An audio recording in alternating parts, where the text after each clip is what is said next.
আমরা এটাই আশা করছি যে আপনি ভবিষ্যতে এটা ধরে রাখার চেষ্টা করবেন, আপনার এই তারুণ্য আগামী দিনে অগ্রসর হবে। ডক্টর তুহিন মালিক, আমরা তার এটাই আশাবাদ রাখবো আমাদের নতুন এমপির কাছে। কিন্তু যে প্রসঙ্গটা তিনি আসলে একটা বড় উপস্থাপনা করলেন, রাজনীতি থেকে সৎ এবং নিষ্ঠা, এই শব্দগুলো কিন্তু উঠে যাচ্ছে। কিন্তু এখন কিন্তু এটা খুব সচরাচর, যদিও তার একটা আমি দেখলাম তার মধ্যে একটা বলিষ্ঠ বক্তব্য রাখা।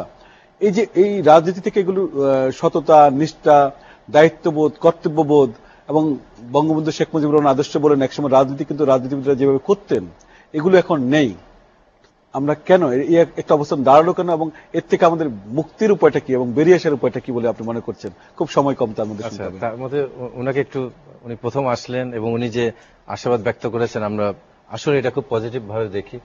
উনি একটা খুব সম্ভ্রান্ত এবং খুব ডাকসাইটে নাম করা একটা পরিবারের সন্তান এবং একজন কিংবদন্তি সাংবাদিক এদেশের, পীর হাবিবুর রহমানের ভাই, এবং উনি নিজেও ব্যক্তিগত জীবনে আমি যতদূর জানি অত্যন্ত স্বচ্ছ ইমেজের একজন। তার বড় ভাই মতিউর রহমান, তিনিও কিন্তু একটা খুব সৎ নিষ্ঠাবান মানুষ হিসেবে ওই এলাকার সুনামগঞ্জের সুনাম ওনারা।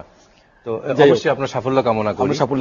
আমি যেটা আপনি বলার চেষ্টা করছিলেন, দেখেন এই যে মেধাহীন, আপনার নীতিহীন রাজনীতি, আদর্শহীন রাজনীতি, এটা কিন্তু বঙ্গবন্ধু নিজেই বলে গেছেন। যে কি বলেছেন, যে সব চাটার দল চোরের দল, এবং এই দলকে উনি নিষিদ্ধ করে দিয়েছেন। আওয়ামী লীগকে উনি বাতিল করে দিয়েছিলেন যে এটা চোরের দল, নিষিদ্ধ দল, উনি বাকশাল করেছেন। এরা এসে বঙ্গবন্ধুকেও তার আদর্শের জায়গা থেকেও সরে গেছে, তার যে দলটা ছিল প্রতিষ্ঠিত বাকশাল সেটা থেকেও সরে গেছে।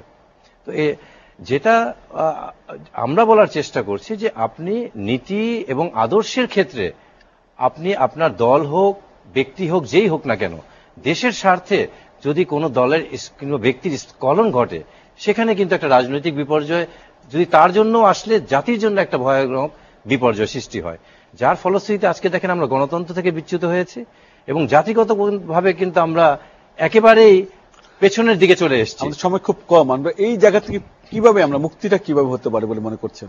মুক্তি কিভাবে হবে? আপনি গণতন্ত্রকে যদি তার প্রাতিষ্ঠানিক ভাবে এবং নিয়মতান্ত্রিক ভাবে হাঁটতে না দেন, তাহলে গণতন্ত্র মুখ থুবড়ে মরবে।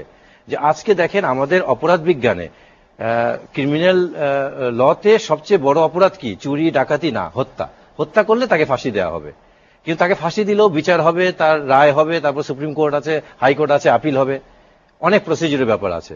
কিন্তু বর্তমানে বাংলাদেশে সবচেয়ে বড় অপরাধ হচ্ছে রাজনৈতিক আন্দোলন করা। যে আপনি আন্দোলন করার সঙ্গে সঙ্গে বুকে গুলি করে মেরে ফেলা হচ্ছে, কোনো জামিন নাই, বিচার নাই, আপিল নাই, কিছুই নাই। তো এই যে শুধু তাই না, মন্ত্রী বলছে, একজন বলছে যে আন্দোলনে যাবে তাকে বাসায় ঢুকে গুলি করে মারা হবে। শেখ সেলিম সাহেব বলছে যে আন্দোলন করবে তার হাত পা কেটে ফেলা হবে। এই যে গণতন্ত্র যদি এই ভাষায় যায়, তাহলে তো আপনি গণতন্ত্র, এই যে নেতৃত্ব কথা বলছে, আন্দোলনের কথা, ওনারাও আন্দোলন করেছেন, এখন বেরোয়ার সঙ্গে সঙ্গে আপনি বুকে গুলি করে মেরে ফেলবেন। এত বড় অপরাধ যদি গণতন্ত্র হয়ে যায়, আন্দোলন করা, রাজনীতি করা যদি এত বড় অপরাধ হয়ে যায়, তাহলে তো মানুষ রাজনীতি ছেড়ে চুরি, হত্যা করলেও তার বাঁচার সুযোগ আছে, রাজনীতি করলে সুযোগ নেই। তো আমরা রাজনীতিকে এমন জায়গায় নিয়ে এসেছি, গণতন্ত্রকে এমন জায়গায় নিয়ে এসেছি মুখোমুখি অবস্থায়, এটা থেকে কিন্তু বের হওয়াটা বড় বিপদের হবে।